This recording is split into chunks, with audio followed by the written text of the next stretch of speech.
అక్కినేని నాగచైతన్యకి మళ్ళీ మంచి రోజులు వచ్చాయనే చెప్పాలి. అయితే ఈ మధ్య కాలంలో హిట్స్ లేక బాధపడుతున్న ఆయనకి ఎంత మంచి సినిమా చేసినా కూడా అరే యావరేజ్ సినిమానే బాగుంది, ఓకే ఒక్కసారి చూడొచ్చు.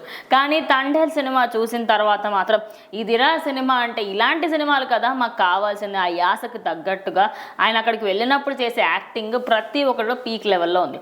సో 73 crores అయితే సంపాదించింది ఈ మూవీ. రీజనల్గా రిలీజ్ అయ్యి ఇంత మంచి హిట్ కొట్టడం చాలా బాగా అనిపిస్తుంది. ఏమంటారు మీరు? సో ఓవరాల్గా 4 రోజులకైతే ఈ సినిమా 75 కోట్ల దాకా కలెక్షన్ చేసింది. మరి అయినా కూడా అఫీషియల్ పోస్టర్లో 73 కోట్లని వాళ్ళు వేసుకున్నారు. సో మరి ఇది ఒక న్యాయంగా వేసుకున్నారని చెప్పొచ్చు. మరి గీతా వాళ్ళు ఏమాత్రం ఫేక్ లేకుండా ఉన్నదానికి కొంచెం అటు ఇటుగానే వేశారని చెప్పొచ్చు. మరి ఓవరాల్ యావరేజ్ వరల్డ్ వైడ్గా 75 కోట్లు అయితే సినిమా కలెక్ట్ చేసింది.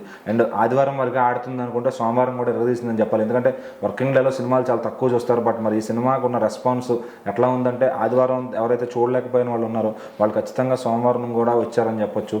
మరి అసలు ఈ రోజు కూడా కుమ్మేస్తుందని చెప్పొచ్చు సినిమా. ఎందుకంటే ఒక 4 రోజుల్లో 75 కోట్లు చేసింది అంటే రేపు వచ్చే వ్యాలంటైన్స్ డేలోపు ఈ సినిమా 100 కోట్ల పోస్టర్ ఖచ్చితంగా ఉంటుందని అయితే ఎక్స్పెక్ట్ చేస్తున్నారు. ఎందుకంటే అంత జోరు చూపిస్తుంది బాక్స్ ఆఫీస్ దగ్గర.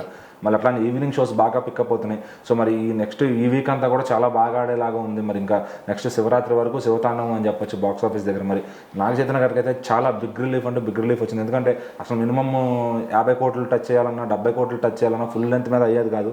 సో మరి అలాంటిది ఒక కసిగా ఆలోచించి ఎలాంటి సినిమా చేస్తే బాగుంటుంది అని బాగా ప్లాన్ చేసుకుని అయితే చందు మొండెడ్డి గారితో ఈ సినిమాని తీసుకొచ్చారు ఖచ్చితంగా. మరి ఈ సినిమా ఇప్పుడు అందరు ప్రజల్ని కూడా ఆంధ్ర తెలంగాణ మొత్తం యావత్ వరల్డ్ వైడ్ కూడా ఊపుతుందని చెప్పాలి ఈ సినిమా. సో మరి ఒక సినిమా కంటెంట్ బాగుంటే ఖచ్చితంగా జనం చూస్తారు. హీరోతో బాక్స్ ఆఫీస్తో సంబంధం లేదు. ఎందుకంటే కొన్ని సినిమాలు 20 కోట్ల బడ్జెట్తో చేసినవి కూడా 300 కోట్లు 400 కోట్లు కలెక్ట్ చేస్తున్నాయి. సో మరి ఒక మంచి టేస్ట్ ఉన్న హీరో మంచి సినిమా చేసినప్పుడు ఖచ్చితంగా ప్రజలు ఆదరిస్తారనే దానికి ఇదే నిదర్శనం అని చెప్పొచ్చు.